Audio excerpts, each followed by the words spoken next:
brought to you by V-Guard, co-powered by Sensodyne O Vimal বলো কথা Kesari. Associate sponsor UltraTech cement. এবার শক্তি পান্ডের বাড়িতে তৃণমূল নেতা কুণাল ঘোষ। নির্বাচন নিয়ে আলোচনা শক্তি এবং কুণালের।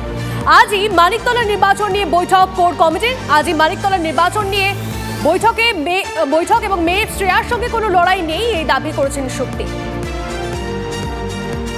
মানিকতলা কেন্দ্রের কোঅর্ডিনেটর হিসেবে দায়িত্ব পাওয়ার পরদিনই প্রার্থীর বাড়িতে চলে এসেছেন কুণাল ঘোষ। বৌদি কিন্তু শক্তিদি কিন্তু মানে হাইলি পলিটিক্যাল। বৌদি সব কর্মীদের বাই নেম চিনতেন, কার কী সমস্যা অসুবিধা। দাদা যেতে পারেনি, বৌদি কর্মসূচিতে চলে যাচ্ছেন, কিন্তু বৌদি সবসময় সেই চৌকাঠটা আবার মেনটেন করে এসছেন। কিন্তু দাদার অকাল প্রয়াণে তো একটু তো আসতেই হবে।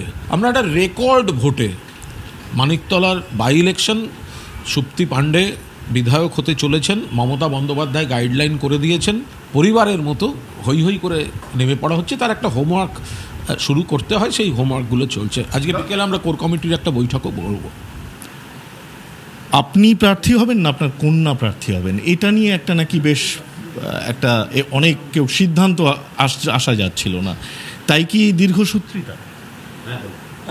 সেরকম কিছু নয়। কিছু মানুষ আছে যারা আমার মেয়েকেও ভীষণ পছন্দ করে, কারণ তারও গ্রহণযোগ্যতা মারাত্মক।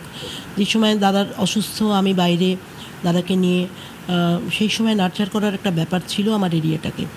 তো শ্রেয়ার জীবনযাত্রা থেকে সে প্রায় 180 ডিগ্রি ঘুরে একেবারে 24/7 এলাকাটাকে কিন্তু অত্যন্ত ভালোবেসে, কর্মীদের অত্যন্ত ভালোবেসে সেই গ্রাসরুট লেভেলটাকে ধরে রাখার চেষ্টা করেছে। বয়স কম, আশা করতেই পারে যে আমি প্রতিদ্বন্দ্বিতা করে বা নিজেকে প্রুভ করবো, এবং প্রুভ করলেও জিততেও। কিন্তু আমাদের মাননীয় মুখ্যমন্ত্রী অভিজ্ঞতাকে জোর দিয়েছেন, বয়সকে জোর দিয়েছেন, এবং আমাদের পার্সোনাল রিলেশনশিপকেও জোর দিয়েছেন। মা মেয়ের সম্পর্ক, মায়ের কাজে মেয়ে আসবেন এরকম তো হতে পারে না। 100% তার আরও ঘুম নেই। সে সকাল থেকে সব কর্মীদের জিজ্ঞেস করেছে আমাকে কি করতে হবে। 100% শ্রেয়া পাশে থাকবে। শ্রেয়াকে নিয়েই আমি করবো যা করবার। নির্বাচনকে পাখির চোখ করে নেমে পড়েছেন তৃণমূল কংগ্রেসের কর্মী, সংগঠক, প্রার্থী, নেতারা। যদিও শক্তি পান্ডের নাম এখনও তৃণমূল কংগ্রেস দলের তরফে সরকারিভাবে ঘোষণা হয়নি, কিন্তু প্রস্তুতি তুঙ্গে। ক্যামেরায় তুষার ঘটকের সঙ্গে সৌরভ গুহ, TV9 বাংলা, কলকাতা। সৌরভ গুহ আমাদের প্রতিনিধি আমাদের সঙ্গে রয়েছেন, সরাসরি সৌরভের সঙ্গে কথা বলি। সৌরভ, তুমি নিজে কথা বললে শক্তি পান্ডের সঙ্গে এবং কুণাল ঘোষের সঙ্গে। এই উপনির্বাচন, মানিকতলা উপনির্বাচন একটা আলাদা গুরুত্ব পাচ্ছে, সেটা আর বলার অপেক্ষা রাখে না, কারণ সেই উপনির্বাচনের জন্য একটা কোর কমিটি গঠন করা হয়েছে। তারপর একটা প্রার্থী কি হবে তা নিয়ে টানাপোড়েন চলছিল। তারপর তুমি শক্তি পান্ডের সঙ্গে কথা বলে কি বুঝলে?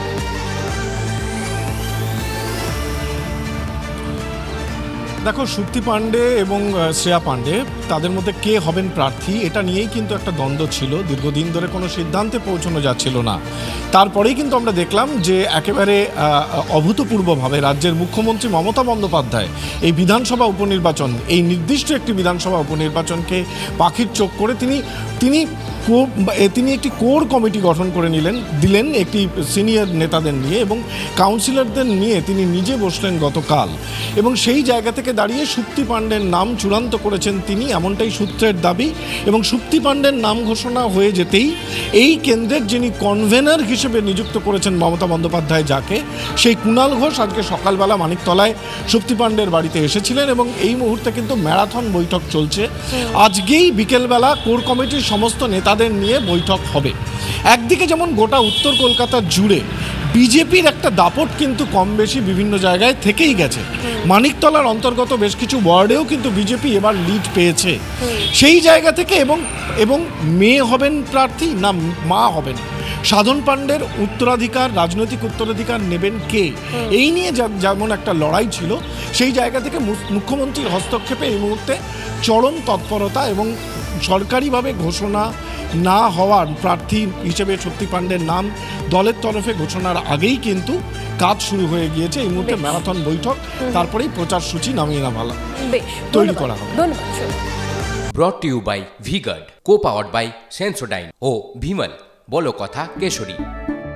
Associate sponsor UltraTech cement.